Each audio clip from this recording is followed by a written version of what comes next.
Selamat siang, salam sejahtera untuk kita semua. Perkenalkan, saya Resa Anggara Utama, dosen program studi ilmu pemerintahan, Fakultas Ilmu Sosial dan Ilmu Politik Universitas Ormadewa. Pada kesempatan ini saya akan menjelaskan implementasi pembelajaran pada mata kuliah hukum pemerintahan yang saya ampu. Pada mata kuliah hukum pemerintahan, tentunya saya mengajak mahasiswa untuk memahami bahwa hukum bukan sekedar kumpulan pasal, tetapi menjadi dasar dalam setiap tindakan pemerintah. Bagi mahasiswa ilmu pemerintahan, pemahaman terhadap hukum pemerintahan sangat penting, karena setiap kebijakan dan tindakan pemerintah harus memiliki dasar hukum yang jelas. Oleh karena itu, melalui mata kuliah ini saya mengajak mahasiswa memahami bagaimana hukum menjadi landasan dalam setiap penyelenggaraan pemerintahan. Materi yang dipelajari tidak hanya sekedar membahas konsep-konsep dasar seperti kewenangan pemerintahan, asas-asas umum pemerintahan yang baik, diskresi, pelayanan publik, hingga penyelesaian sengketa administrasi pemerintahan. Tetapi juga bagaimana konsep-konsep tersebut diterapkan dalam praktik penyelenggaraan pemerintahan. Harapan saya setelah mengikuti mata kuliah ini, mahasiswa tidak hanya memahami teori hukum pemerintahan, tetapi juga mampu menganalisis berbagai persoalan hukum pemerintahan secara kritis, serta memberikan solusi yang didasarkan pada peraturan perundang-undangan dan prinsip-prinsip negara hukum. Adapun untuk mencapai tujuan tersebut, saya menerapkan pendekatan delivery, interaction, dan assessment. Pada tahap delivery, saya menyampaikan materi dengan mengkombinasikan buku ajar, jurnal ilmiah, peraturan perundang-undangan, putusan pengadilan, serta berbagai kasus aktual yang relevan dengan penyelenggaraan pemerintahan. Saya percaya bahwa hukum pemerintahan akan lebih mudah dipahami ketika mahasiswa dihadapkan pada persoalan nyata. Oleh karena itu, saya menerapkan case-based learning sehingga setiap topik selalu dikaitkan dengan kasus yang benar-benar terjadi. Dalam pelaksanaannya, saya menggunakan berbagai metode pembelajaran yang disesuaikan dengan capaian pelajaran pada setiap pertemuan, seperti ceramah interaktif, untuk memperkuat pemahaman konsep, diskusi kelompok untuk melatih kemampuan berpikir kritis dan kolaboratif, presentasi untuk mengembangkan kemampuan komunikasi akademik, serta analisis studi kasus agar mahasiswa mampu menghubungkan teori dengan praktik penyelenggaraan pemerintahan. Mahasiswa kemudian diminta untuk menganalisis kasus, mengkaji referensi ilmiah yang relevan, presentasikan hasil analisisnya untuk didiskusikan bersama. Melalui kombinasi metode tersebut, proses pembelajaran menjadi lebih aktif, kontekstual, dan berpusat pada mahasiswa. Selanjutnya, pada tahap interaction, saya berupaya menciptakan suasana kelas yang aktif dan terbuka. Saya mendorong mahasiswa untuk bertanya, menyampaikan pendapat, serta membangun argumentasi hukum yang didukung oleh dasar hukum dan referensi akademik. Selain interaksi di kelas, komunikasi juga dilakukan melalui learning management system sebagai media berbagi materi, pengumpulan tugas, diskusi, serta pemberian umpan balik secara berkelanjutan. Kemudian pada tahap assessment, sejak awal perkuliahan saya menjelaskan kontrak kuliah beserta sistem penilaian agar mahasiswa memahami proses belajar yang akan dijalani. Penilaian terdiri dari aspek sikap, penugasan, ujian tengah semester, ujian akhir semester. Dengan demikian yang dinilai bukan hanya hasil ujian, tetapi juga proses belajar, kemampuan berpikir kritis, kualitas argumentasi, serta partisipasi aktif mahasiswa selama perkuliahan. Pada akhirnya, tujuan pembelajaran yang saya bangun bukan hanya agar mahasiswa mampu menjawab soal ujian, tetapi agar mereka mampu berpikir kritis, mengambil keputusan berdasarkan hukum, serta memiliki integritas ketika nantinya berperan sebagai aparatur pemerintah, akademisi, maupun praktisi di bidang pemerintahan. Demikian penjelasan singkat mengenai implementasi pembelajaran pada mata kuliah hukum pemerintahan yang saya ampu. Selanjutnya akan saya tampilkan mengenai proses pembelajaran di kelas sebagai implementasi dari strategi pembelajaran yang telah saya jelaskan, mulai dari penyamanan materi, interaksi dengan mahasiswa, hingga penerapan pembelajaran berbasis kasus.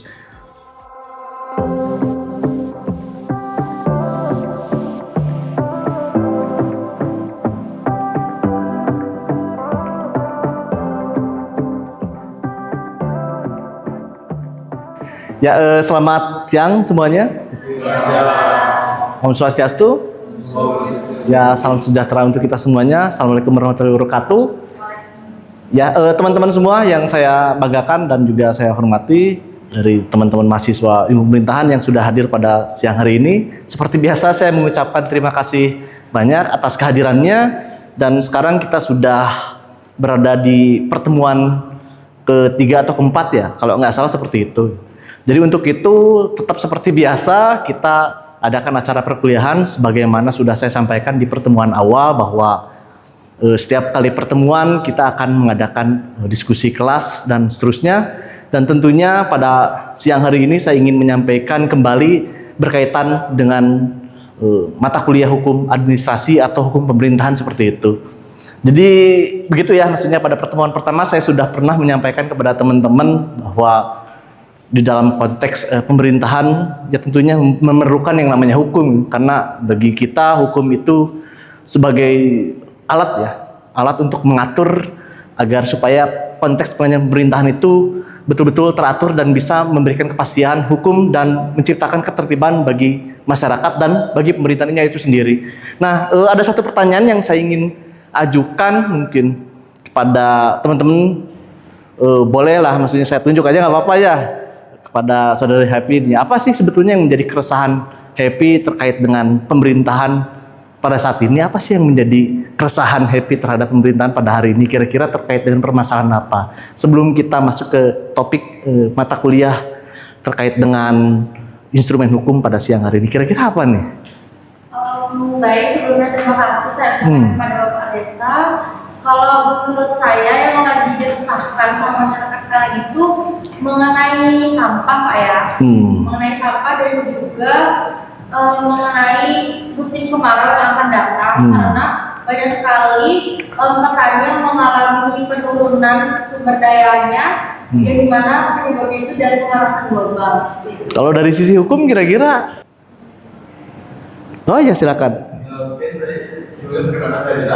Dari bagaimana sekarang pemerintahan terhadap hukum itu banyak sekali kayak penyimpangan dari hukum yang ada, mulai dari pelanggaran hukum pemerintahan berlaku yang pelanggaran tersebut merupakan orang yang melakukan tersendiri, yang dimana mulai namanya tindak kasus korupsi yang pada saat ini yang ibarat tidak booming sekarang itu adalah korupsi terhadap emas dan juga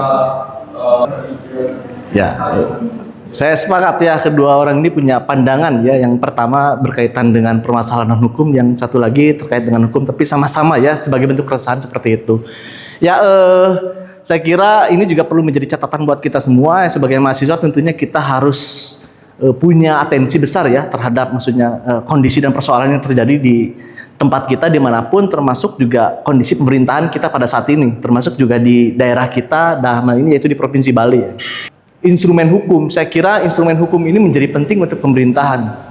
Tanpa instrumen hukum maka pemerintahan tidak akan bisa yang namanya mengatur ataupun misalkan menciptakan suatu situasi, kondisi baik itu di dalam internal pemerintahan ataupun di luar pemerintahan itu sendiri untuk melakukan kegiatan-kegiatan ataupun melaksanakan kebijakan-kebijakan pemerintahan seperti itu. Bisa dilihat oleh teman-teman di sini, instrumen itu sebagai alat kan seperti itu ya. Alat bisa dikaitkan dengan misalkan kalau ngomongin non instrumen hukum ada alat musik tuh kan. Di dalam ruang kelas ini kira-kira instrumen apa yang digunakan oleh saya sebagai dosen? Ada yang tahu kira-kira? Ada ya? Instrumen seperti ini, laptop ya dan lain sebagainya. Begitupun di dalam pemerintahan juga ada yang namanya instrumen hukum. Dan tentunya saya ingin menyampaikan apa itu yang dimaksud dengan instrumen hukum. Nah, sebelum lebih jauh, jadi dalam pemerintahan itu ada instrumen hukum yang dibagi dua. Yang pertama yang disebut dengan desaking atau penetapan. Yang kedua ada instrumen hukum yang disebut sebagai pengaturan atau regeling. Tentunya kedua konsep ini sangat berbeda ya.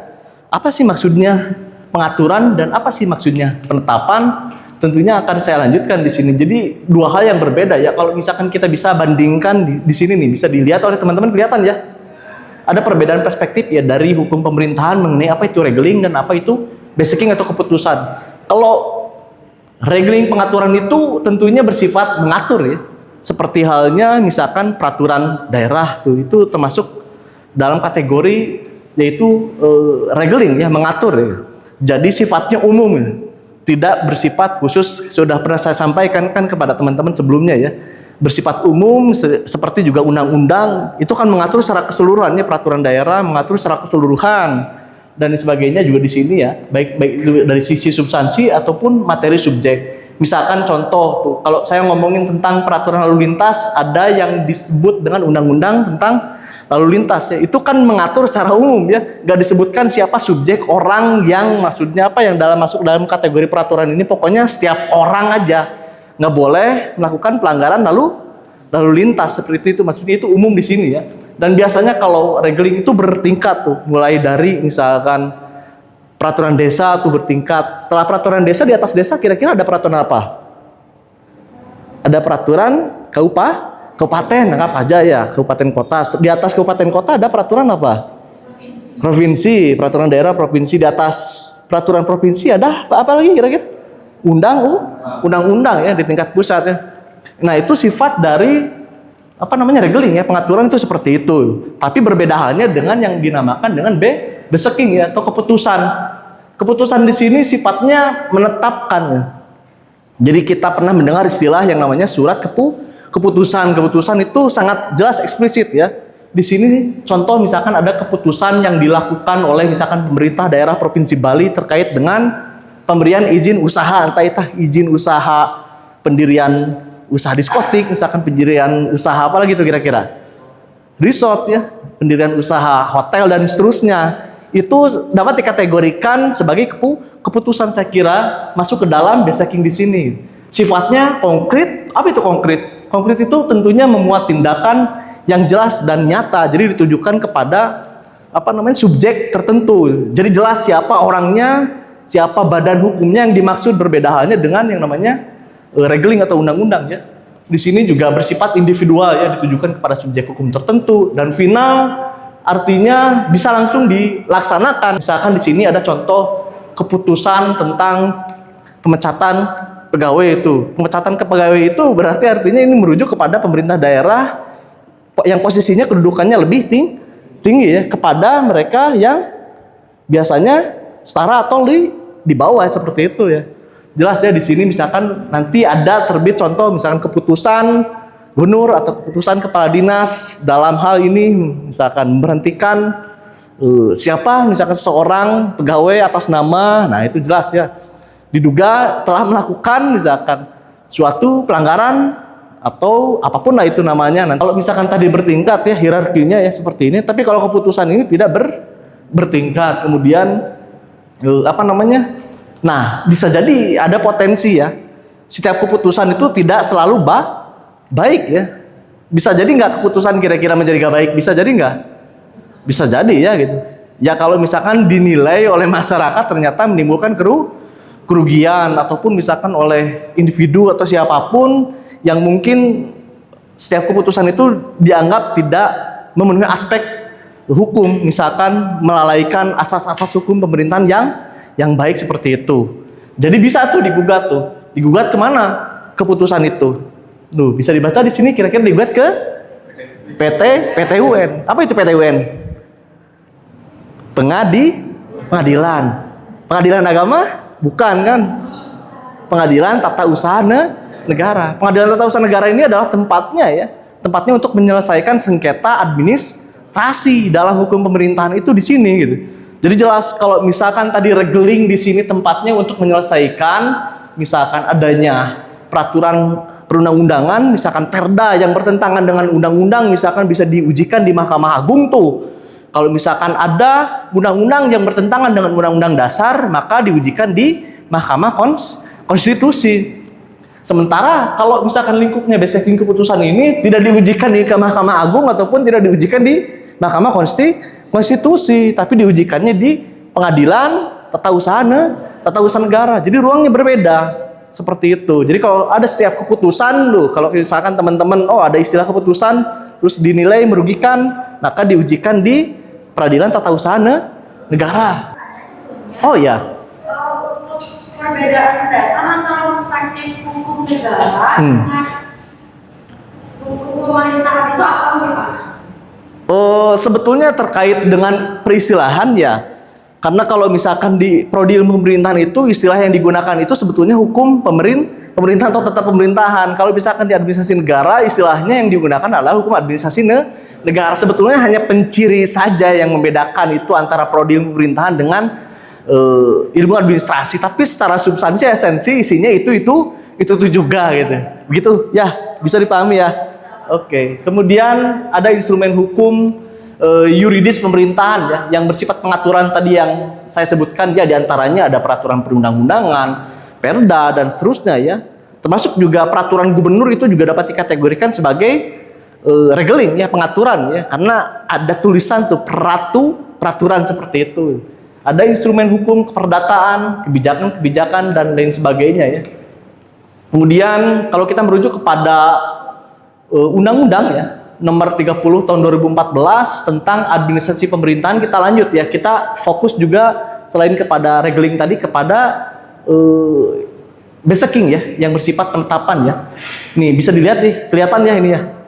Yaitu pasal 1 angka 9 ya, Undang-Undang nomor 30 tahun 2014 tentang administrasi pemerintahan, bahwa keputusan ya tata usaha negara itu mencakup keputusan yang dikeluarkan oleh badan atau pejabat pemerintahan dalam rangka menyelenggarakan fungsi pemerintahan ya, yang disebut dengan istilah keputusan tata usaha negara ya. Keputusan tata usaha negara itu tentunya harus dikeluarkan oleh pejabat tata usaha negara. Ya baik itu dia statusnya sebagai ASN ya, aparatur sipil negara, ataupun non ASN, seperti misalkan komisioner KPU tuh, dia ASN tuh bukan? KPU. Bukan kan ya. Komisioner KPU itu tapi dia bisa mengeluarkan produk hukum keputusan tata usaha negara asalkan mencerminkan isinya tadi gitu. Kalau ASN siapa kira-kira? Pegawai negeri kan jelas ya, kepala dinas dan seterusnya. Dalam satu sisi juga presiden juga dia ASN tuh bukan presiden. Bukan. Gubernur ASN tuh bukan. Bukan. Bupati, wali kota ASN tuh bukan. Mereka bukan semua, tapi bisa mengeluarkan yang namanya penetapan karena masuk dalam kualifikasi sebagai pejabat tata usaha negara itu tadi. Seperti itu. Jadi ini ya jelas ya bahwa instrumen hukum yang bersifat penetapan atau beseking ya sebagai suatu ketetapan yang tertulis. Jadi syaratnya harus tertulis. Kalau saya ngomong, misalkan pejabat ngomong, wayan kuaster ngomong, atau Prabowo ngomong, itu tertulis atau tidak? Enggak ya. Baru dapat dikatakan sebagai keputusan hukum itu ketika tertulis. Dikeluarkan oleh badan nih atau pejabat tata usaha negara yang bersifat konkret. Tadi jelas ya. Konkret siapa yang dimaksud ya, individual, juga jelas subjek hukumnya ada, kemudian final bisa langsung dieksekusi, dilaksanakan, dan menimbulkan tentunya akibat hukum. Ada akibat hukum. Jadi tanpa adanya akibat hukum maka tidak mungkin itu dapat dikatakan sebagai keputusan bagi seseorang akibatnya ataupun badan hukum ya, seperti itu. Contoh kelihatannya ini ya, bisa ya. Misalkan ini beberapa contoh instrumen hukum yuridis pemerintahan. Saya langsung aja kalau ngomongin regeling karena teman-teman sudah tahu ya. Pada pertemuan sebelumnya kan saya pernah menyampaikan suatu topik khusus tentang regeling atau pengaturan ya, mengenai produk hukum undang-undang tuh. Ada yang kemarin menyampaikan tentang undang-undang apa, misalkan Nepi undang-undang apa membahas lingkungan atau apa? Undang-undang lingkungan. Terus siapa ini di depan? Adit ya, pernah membahas undang-undang apa misalkan? Izin kerja, ketenaga kerjaan ya. Jadi kita bisa membedakan ya antara undang-undang dan keputusan ya. Gitu.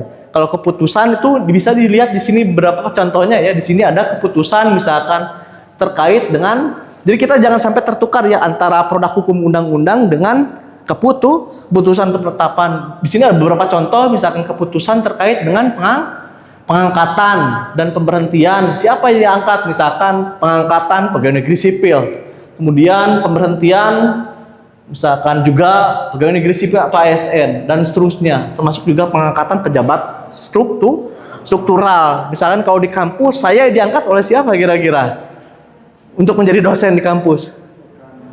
Ya oleh ketua yayasan ya, saya diangkat sebagai ketua yayasan menjadi dosen di kampus Warmadewa. Kalian sebagai misalkan aktivis di himpunan mahasiswa kira-kira dilantik oleh siapa? Ada yang mengangkat kalian, ketuanya dilantik oleh siapa ketuanya? Ya seperti itu ya, melalui surat keputusan itu sebagai contoh ya. Kemudian juga ada keputusan yang berkaitan di bidang perizinan tuh, keputusan di bidang perizinan ya. Yaitu diantaranya ada misalkan contoh izin mendirikan bangunan. Kemudian ada izin usaha perdagangan, kemudian juga ada izin lingkungan, kemudian juga ada izin izin proyek ya, ada izin proyek. Kemudian juga ada keputusan di bidang hak-hak warga negara, penetapan kewarganegaraan tuh, termasuk juga keputusan terkait dengan penerimaan beasiswa itu terkait nggak kira-kira dengan hak kalian? Ya, terkait dengan hak kalian sebagai warga negara di bidang pendidikan, kemudian juga keputusan di bidang pemilihan umum untuk penetapan, misalkan ada penetapan pasangan calon tuh, penetapan calon gubernur, bupati wali kota, kemudian juga presiden dan seterusnya ya. Kemudian juga pengumuman misalkan siapa yang menang, yang kalah itu harus dikeluarkan melalui keputusan. Kemudian juga ada yang namanya keputusan dalam pengadaan barang dan jasa dan seterusnya ya, di bidang pendidikan, keputusan dalam penegakan administrasi. Mungkin kemarin juga saya sempat dengar ya, maksudnya apa namanya, ada satu masalah ya, kalau nggak salah Fania ya, di tempat tinggalnya ya, di sana terkait dengan isu apa itu sangat erat saya kira kaitannya dengan masalah perizinan tuh. Masalah apa yang terjadi di sana? Industri yang disebutkan masyarakat di sana ya mengalami kerugian besar, kesehatan dan lain sebagainya, namun kompensasi dari industri tersebut tidak. Oh, itu sangat terkait ya dengan perizinan yang sudah diberikan, namun ada kewajiban-kewajiban yang tidak dilaksanakan ya.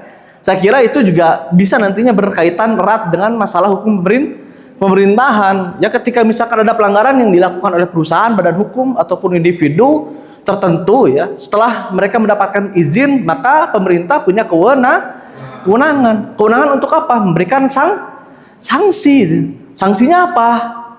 Sanksi hukum pemerintahan atau istilahnya dengan administrasi. Jadi kalau berkaitan dengan pelanggaran administrasi ya harus diselesaikan secara administrasi. Maka pimpinan dalam perusahaannya dia tidak boleh dipidana alias dipenjara karena sangat merugikan pada akhirnya itu. Kalau misalkan dipenjarakan ya kok maksudnya yang saya lakukan ini kan terkait dengan apa misalkan gitu.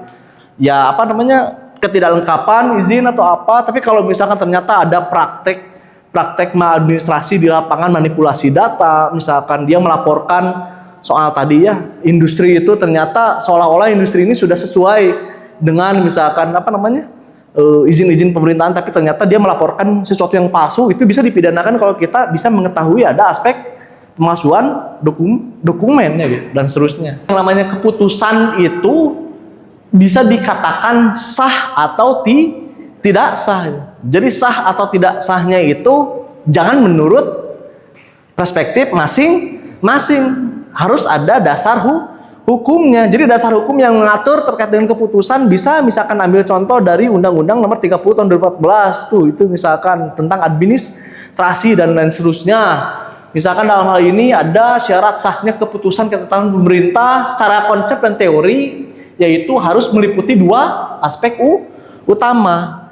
Yang pertama yaitu aspek material, yang kedua aspek formil. Material itu berkaitan dengan ini nih, 4 poin ini. Jadi dibuat oleh pejabat yang berwenang. Jadi keputusan itu haruslah dibuat oleh pejabat yang berwenang. Kalau dibuat oleh pejabat yang tidak berwenang, maka keputusan tadi bisa menjadi tidak sah. Jadi tidak sah. Yang kedua, tidak mengalami kekurangan secara hukum. Jadi harus lengkap tuh. Kalau dia mengeluarkan keputusan harus ada dasar cantolan hukumnya gitu. A sampai Z itu kalau bisa ya diuraikan. Jadi ada legalitasnya. Jadi nggak ngasal buat hukum itu. Seperti itu ya. Kemudian juga harus ada isi ya. Kalau keputusan nggak ada isinya ya nggak bisa dikatakan sebagai keputusan. Jadi harus ada isi, tujuan, ketetapannya ini untuk apa aturan ini dibuat, keputusan ini. Terus kemudian yang berikutnya adalah bentuk ketetapan sesuai dengan ketentuan yang menjadi dasarnya. Kalau misalkan ada ketetapan ya harus maksudnya dia mencerminkan apa sih yang menjadi dasar dibuatnya suatu keputusan. Kalau keputusannya tentang izin, maka dia harus mencerminkan terkait dengan produk hukum yang lainnya. Misalkan ada perda tentang perizinan gitu. Jadi nggak boleh ngawur, maksudnya harus ada cantolannya ke sana seperti itu. Kemudian secara formil ini berkaitan dengan proses ya. Formil itu tata urutan, diantaranya bahwa ada prosedur ya yang harus dibuat nih. ada prosedurnya seperti apa, dan pemberitahuan yang bersangkutan kepada pihak siapa keputusan ini akan diambil. Saya kira ini ya bisa diambilkan contoh ya, ini sebagai contoh keputusan ya. Bisa dilihat tuh di sini, yaitu keputusan kepala dinas terkait dengan penerapan sanksi administrasi. Ini bukan undang-undang, ini bukan perda, tapi ini keputusan. Jadi banyak, nanti bisa kalian ambil contoh sendiri ya, keputusan tentang izin, keputusan tentang apapun, pengangkatan, pemberhentian, pemecatan, misalkan keputusan tentang apalagi tuh, pemberian sanksi. Banyak sekali ya di bidang pemilihan umum, misalkan ada penetapan balon calon dan seterusnya. Itu mungkin yang bisa saya sampaikan. Kalau sekiranya ada satu penanya lagi memberikan tanggapan, boleh juga kalau ada yang mau mengajukan atau mencerna dulu, kira-kira dicerna dulu juga nggak apa-apa gitu. Atau misalkan teman-teman pernah melihat adanya masalah yang terjadi di sekitar kita, misalkan di Bali nih, ada nggak yang terkait dengan masalah yang berkaitan dengan keputusan? Nah itu juga bagian daripada keputusan terkait dengan TPA Suwung. Itu keputusan siapa kira-kira? Gubernur.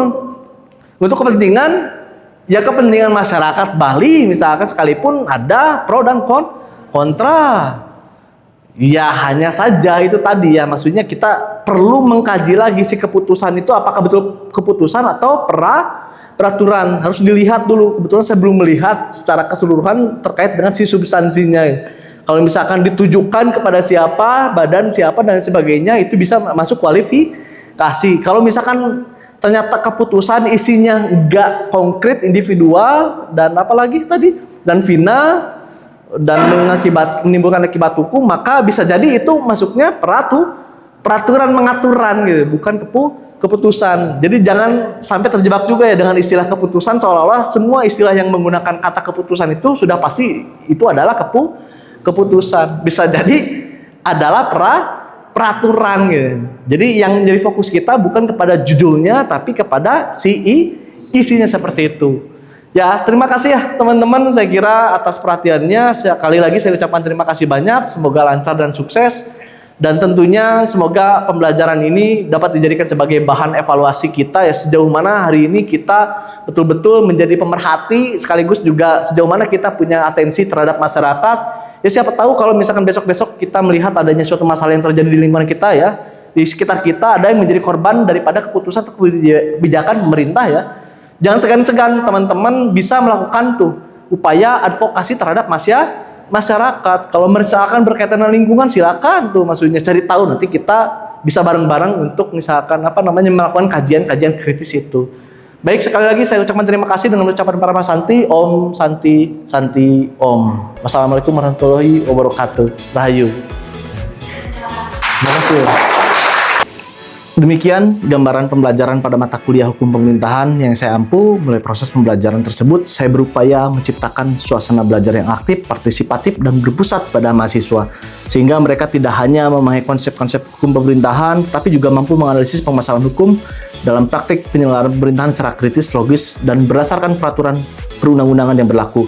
Harapan saya pembelajaran ini dapat membentuk lulusan yang memiliki kompetensi akademik, keterampilan analitis, serta integritas yang tinggi dalam mendukung terwujudnya tata kelola pemerintahan yang baik. Terima kasih atas perhatiannya. Rahayu, rahayu, rahayu.